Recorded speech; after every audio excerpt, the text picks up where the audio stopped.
자, 언어 매체부터 좀 설명을 해드릴게요. 그 언어 같은 경우는 문법이죠. 그러니까 개념을 많이 알아야 돼. 그래서 학습 기간이 좀 필요하다. 그래서 언매 총론도 강의가 좀 길어요. 근데 매체 자체는 강의가 짧아. 그 대신에 이제 여러분이 읽고 풀어야 되는 영역이기도 하죠. 근데 화법도 개념이 있잖아. 비언어, 준언어, 반언어 이런 것들이 있듯이 이 매체도 마찬가지. 복합 양식이라든지 그죠? 뭐 그런 것들이 무엇인지는 대략적으로는 알고 있어야 된다라는 거야. 알겠어? 자, 그러면 35번부터 이제 들어갈 텐데 35번을 보면 바로 이제 합성 파생법 중에 파생법을 물어보고 있어요. 우리 단어라는 게 있는데 이 단어라는 거, 가령 이제 풋사과라는 단어가 있다. 근데 이 풋사과라는 단어가 두 개로 쪼개진다. 어떻게 쪼개지냐면 사과는 사과인데 프리매철 사과 이렇게. 무슨 소리인지 알겠어? 그 중에 메인인 이 사과를 우린 어근이라고 하고 사과는 사과인데 그 중에서 프리매철 사과라는 특정한 뜻을 더하는 걸 우린 접사라고 얘기하지. 그래서 이 단어와 단어를 얘기할 때는 이 단어를 분석적 관점에서 얘기할 때는 어근과 접사를 뗄래야 뗄 수가 없다. 그래서 어근이 하나인 걸 우린 단일어라고 하고요. 어근과 접사의 결합 혹은 이제 어근과 어근의 결합을 우리는 뭐라 그래요? 이제 복합어라고 얘기를 합니다. 근데 그 복합어 중에 파생 계열이 있고 합성 계열이 있어요.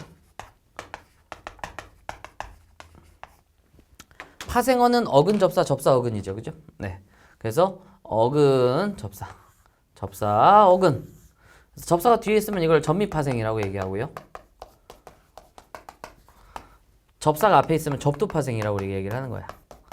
근데 제가 수업 시간에도 말씀드렸듯이 이 접두 파생은 의미를 한정시키는 기능 위주로 한다. 오케이? 한 4개 정도 빼고는. 거의 대부분의 단어는 품사를 바꾸거나 구조를 바꾸지 못해. 이 접두사는.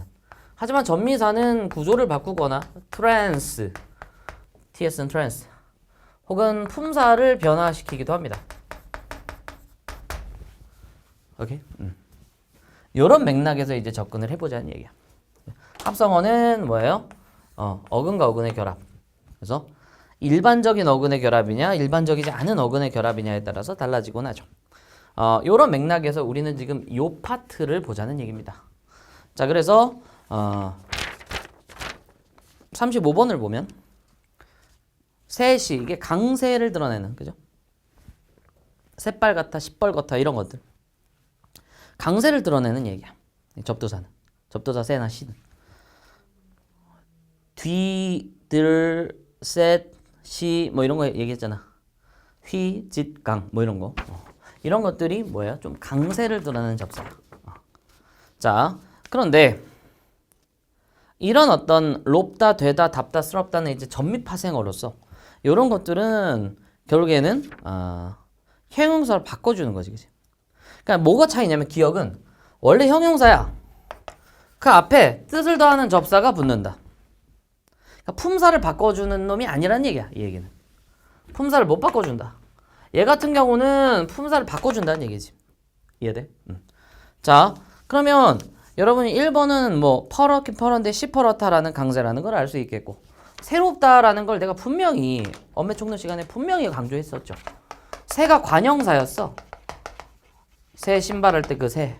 롭이 들어오니까 새로운 이렇게 되는 거죠. 새롭다. 그러니까 이거 형용사로 이제 바꿔주는 접사인 거야. 오케이? 자, 그러니까 답은 2번이죠. 접두사 새가 아니죠.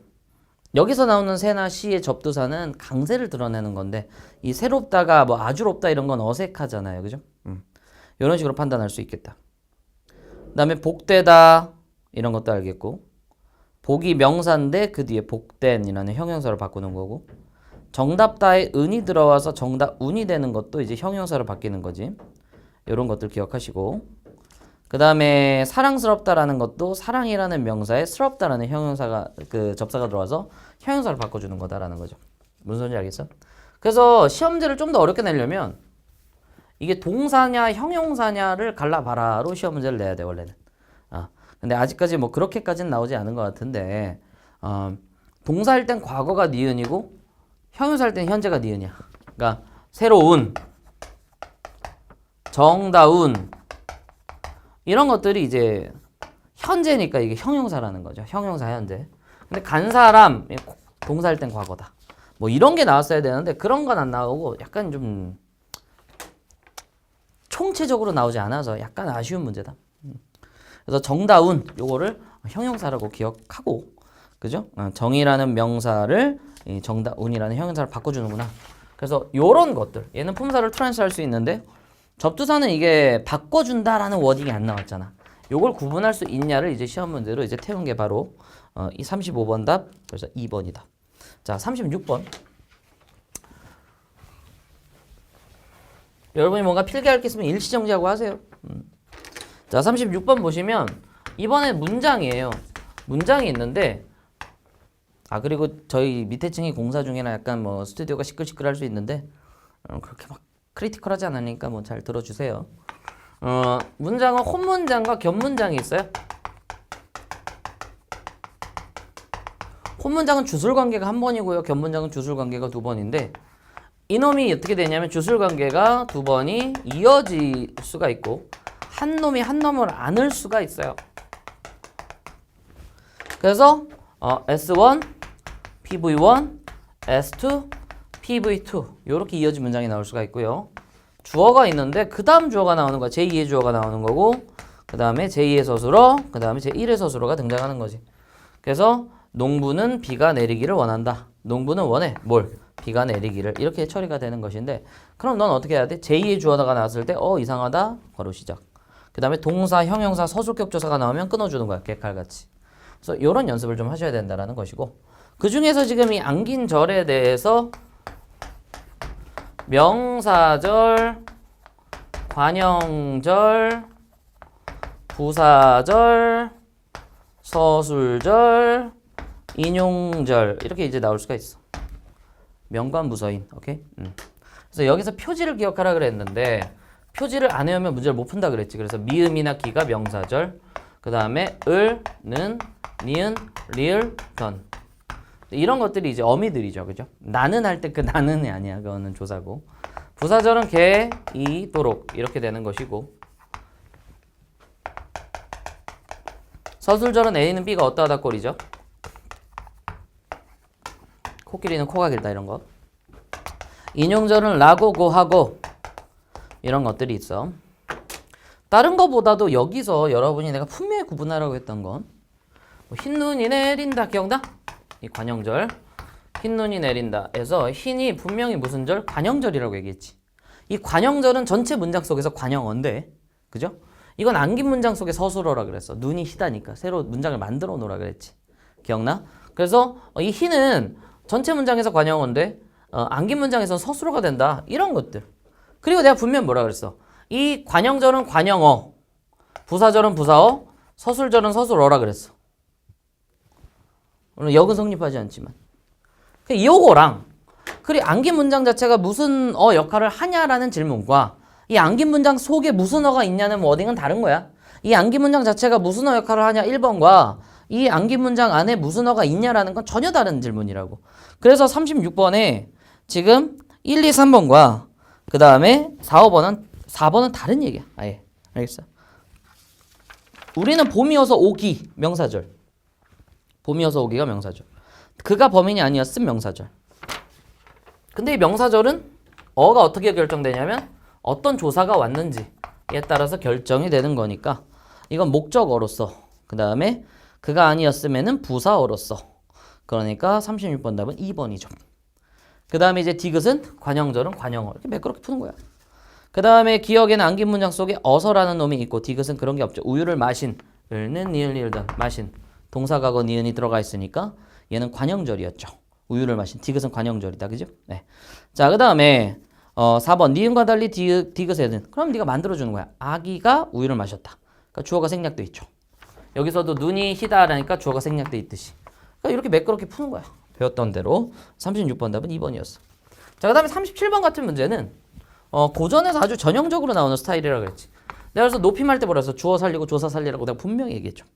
자, 그래서 지금 현대어 풀이를 보면서 접근을 해야 돼. 알겠어? 그러니까 으로랑 아로가 있었다라고 한다면 그죠? 으로랑 아로. 일단 1번 선지에 으로랑 아로. 1, 2, 5가 다 이 형태를 얘기하는 거거든. 145가 이 고전 이 형태예요. 이 형태는 뭐야? 기능은 같은데 모습이 달라. 기능은 같은데 모습이 달라. 그러니까 으로랑 아로가 있어요. 둘 다 기능은 같은데 모습이 다른 이유는 이는 음성일 때, 양성일 때죠. 그죠? 그래서 1번은 맞고요. 2번은 어두저음군이라는 걸 얘기하는 거야. 그냥 기본적 배경입니다. 개념. 니르샤, 니은이죠. 샤가 뭐냐? 샤나 시가 주체 높임이다라고 분명히 말씀드렸어요. 주체 높임은 샤시. 기억나? 그래서 근데 이제 맞는 것처럼 보이지만 이제 수달을 높였냐? 수달이 이르되 이르신 양으로 하겠습니다. 태자와 수달이 왔다 갔다 거리니까 이르신 누가 이르신 거야? 바로 태자가 이르신 거겠죠. 그러니까 주어가 빠져 있잖아. 그런 것들을 살려줘야 돼. 수달이 아니다라는 거지. 주체 확인. 그래서 31번 답은 3번이었다라는 것이고 4번은요. 태자 시옷인데 이 시옷이라는 이 관역격 조사는 유정일 때가 있고 무정일 때가 있고요. 무정일 때는 시옷. 유정일 때는 높일 때가 있고 높이지 않을 때가 있는데 높임이 없을 때는 애나 의가 되는 것이고 높임이 있을 때는 시옷이 되는 거예요. 이런 맥락이니까 지금 태자는 분명히 지금 드러내는 거죠. 그죠? 태자의. 그러니까 지금 높임으로써 높은 계열이니까 이제 이렇게 이제 들어갔다라는 거예요.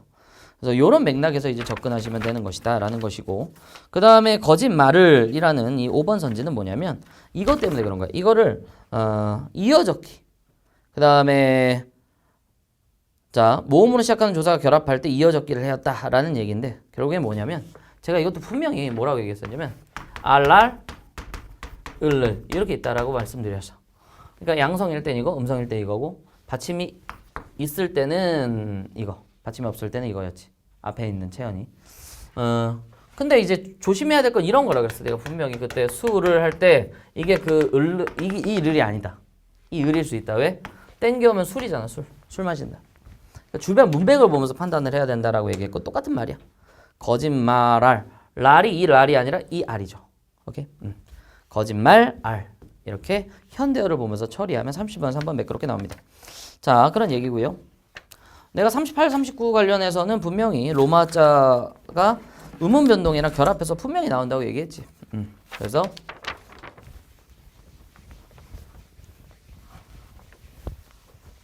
어디서 발생을 했냐 이런 얘기들. 그래서 이런 것들인데 로마자 표기는 원칙은 표음주의. 소리 나는 대로. 근데 예외가 있는데 예외는 지금 3가지 정도. 경음하는 인정하지 않아. 경음하는 인정하지 않아. 그래서 합덕할 때 합덕 이렇게 씁니다. TT로 안 써요. 그 다음에 체언 축약은 인정하지 않아요. 체언 축약은 소리 나는 대로 쓰지 않아. 그래서 무코라고 할 때 체언 축약은 이렇게 H를 밝혀 써야 돼요. 반면에 조코는 JO, KO가 되지. 이거는 용언이니까. 좋코라는 것은 이렇게 이제 소리 나는 대로 써준다. 그리고 이것도 경음아가 아니죠. 이거는 그냥 경음이야. 원래부터 꽃이었어. 원래부터 꽃이었기 때문에 된 소리가 되는 게 아니니까 이렇게 써줬다라는 것이죠. 이런 것들. 그 다음에 의는 이로 발음 나더라도 UI로 적는다. 오케이? 광의문 할 때 HI가 아니라 HUI로 적는다라는 거. 요 3개가 이제 평가원에서 자주 내는 거야, 이런 것들이. 그래서 여기서는 근데 이제 초성에서 일어났냐, 뭐 종성에서 일어났냐 가지고 이제 장난을 좀 쳐놓은 거죠. 그래서 여러분들이 문제 풀 때 그렇게 어렵진 않았을 텐데 초성에서 일어났냐, 종성에서 일어났냐 이런 것들, 그죠? 별 네는 원래 네였다가 레로 되니까 초성에서 일어난 것이고 대관령은 니은에다가 리을이 된 건 종성이니까 종성에서 일어난 것이고 뭐 이런 식으로 이제 점검을 할 수 있느냐라는 걸 이제 물어본 거예요. 알겠죠? 그래서 그런 맥락에서 접근을 한다. 그리고 이제 장모의 표기는 따로 하지 않는다고 써 있으니까 1번은 표기하지 않는 것이다라고 기억하시면 되고 2번은 백마라고 했는데 분명히 받침 기억이 이응으로 변했으니까 종성에서 일어난 것이겠고 별내는 초성에서 일어나는 LL 리을은 LL이었죠. 답은 3번이고 4번 같은 경우는 삼목묘라고 해서 비읍이 미음으로 바뀌었으니까 이건 뭐가 바뀐 겁니까? 이제 종성이 바뀌었다라고 봐야죠. 자, 그래서 4번은 틀렸고 그다음에 물난리라는 것은 이제 초성이 이제 변한 거죠. 종성이 변하지 않았다라는 거죠. 물난리도 그리고 리을이니까 LL로 써야 된다라고 이제 이해할 수가 있겠지. 그래서 38번 대본 3번이었다. 자, 그리고 39번은 뭐냐면 동화와 관련된 얘기인데 결국 이 표음주의에 따라서 이런 동화도 이제 우리가 인정을 해주면서 로마자의 워딩으로 쓴다는 건데 그렇다면 그런 것들 중에 이제 이 동화와 관련해서 동화의 종류를 비음화, 유음화, 구개음화, 모음조화로 여러분이 학교에서 배웠던 대로 자를 수 있지만 내가 분명히 엄해총론에서 방향, 정도, 거리에 따라서 어떻게 갈라진다 그랬어? 순행, 역행, 상호도 있고 서로 왔다 갔다 거리는 거. 정도는 완전, 불완전. 거리는 인접, 원격이 있다고 말씀을 드렸어요.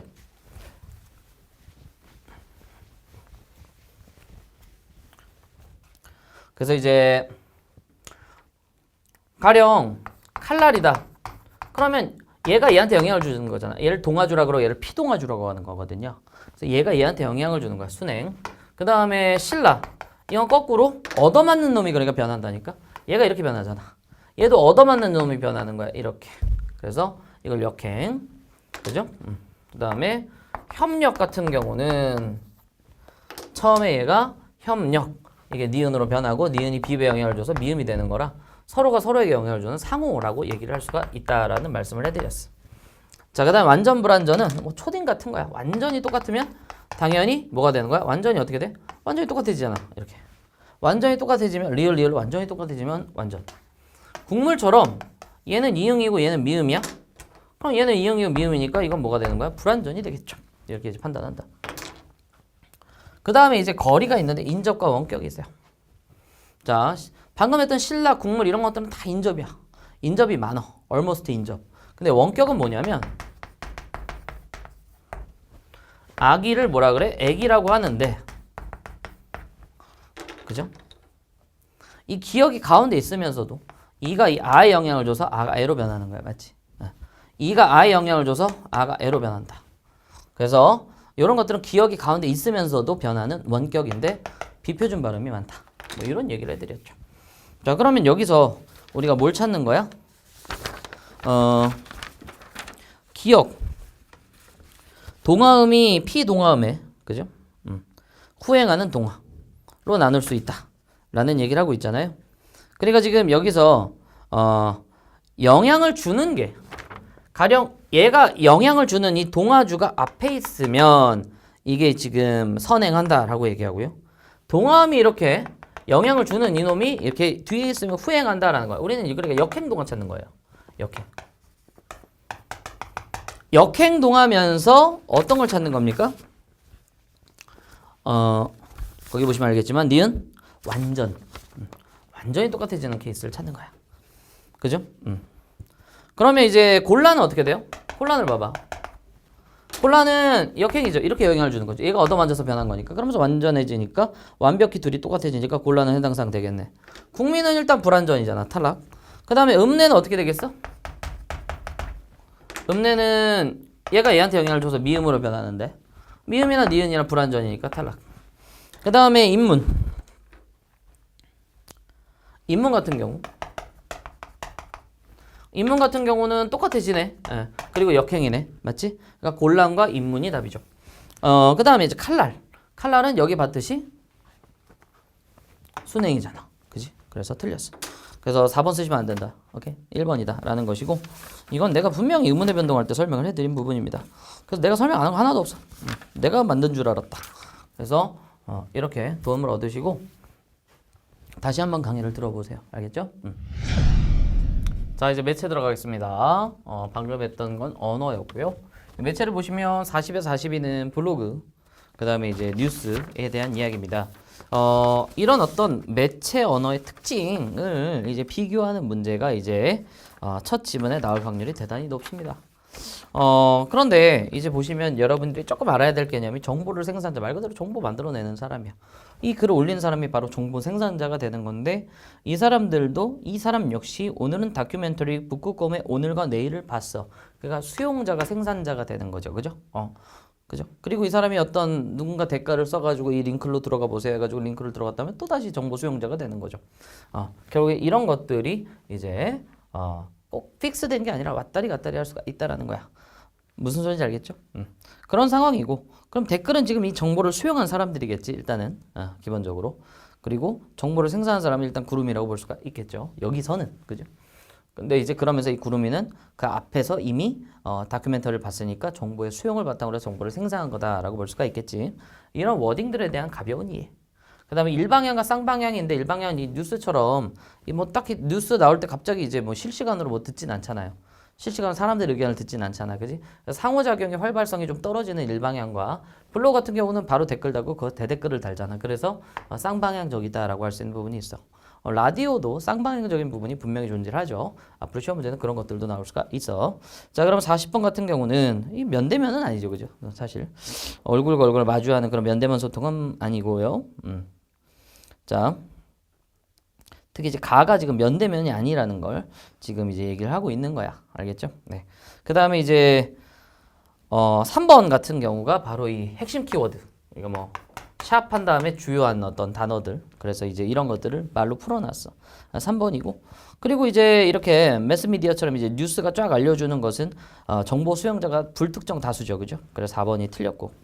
그죠? 그 다음에 나는 가와 달리 지금 상호작용을 바탕으로 해서라고 했는데 오히려 가가 상호작용이 압도적으로 많다라고 할 수가 있겠죠. 일단 가가 면대면도 아니라는 거. 그래서 40번 1번 안 된다는 것도 기억하시길 바란다.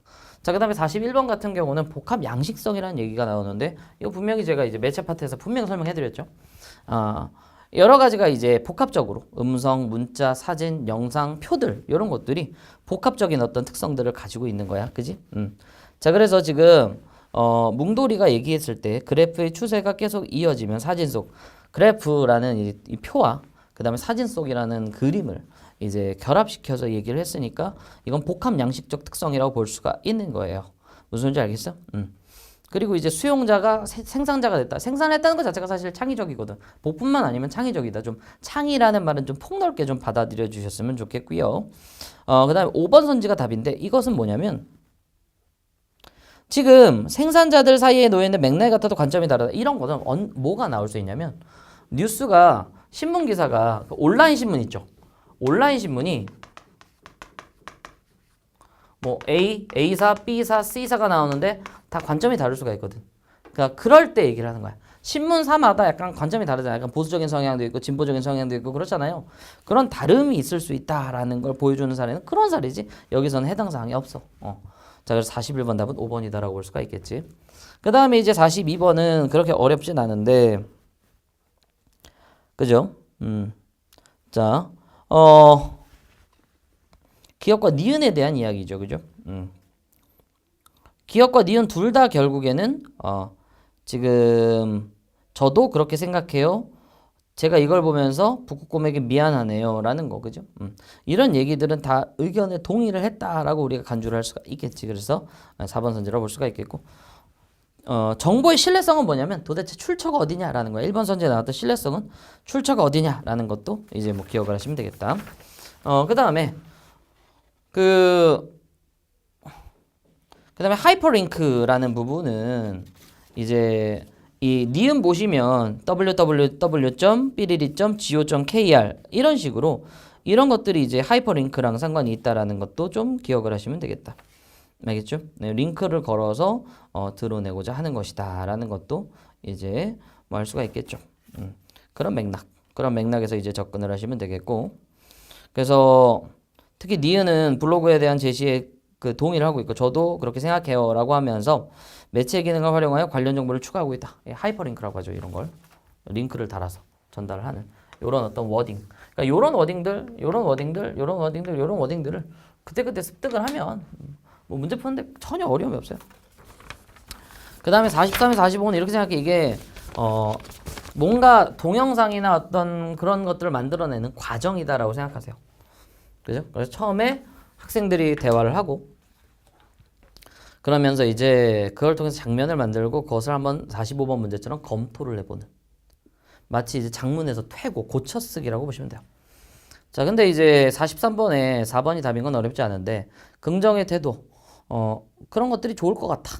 지금 여기서 얘기하는 게 좋을 것 같다. 여기 장점이 있으니까 얘기를 하겠지. 그러니까 4번인데 2번 쓰신 분들이 있어서 그런데 매체 언어의 표현 전략을 비교했다. 그러면 뭔가 포스터에서 전략이 있었어야 될 거 아니야. 근데 전략이 아예 안 나와 있죠. 그러니까 비교가 안 돼, 아예. 그래서 43번에 2번은 말이 안 되는 것이고. 그 다음에 이제 44번도 분명히 이런 것들. 소통 장면에서는 그 다음에 디귿에서는 하면서 디귿 보시면 인터뷰와 후보자를 지지하는 이유를 밝힌 인터뷰를 각각 다른 장면으로 제시하지 않는데 지금 그러지 않았죠? 그러면 후보자를 지지하는 이유를 각각 다른 장면으로 제시를 해야 되는데 그 씬이 안 나와 있죠? 그러니까 44번에 5번이다라고 쉽게 나올 수가 있겠고 45번도 답이 5번인데 이 자막을 힘줘서 이게 당신의 한 표를 기호 X번에게 행사하세요 라고 했다고 해서 공약의 실현 가능성을 우리 공약은 실현이 가능합니다라는 얘기를 하는 것과 상관관계가 없죠. 그래서 이제 5번 쓰는 건 어렵지 않다. 그래서 매체는 쉬워 사실. 약간의 개념만 좀 이제 파악하면 쉽다고. 그래서 이런 것들 정도로 이제 기억하시면 되겠다. 그래서 언어 매체 부분 이렇게 이제 정리하겠습니다.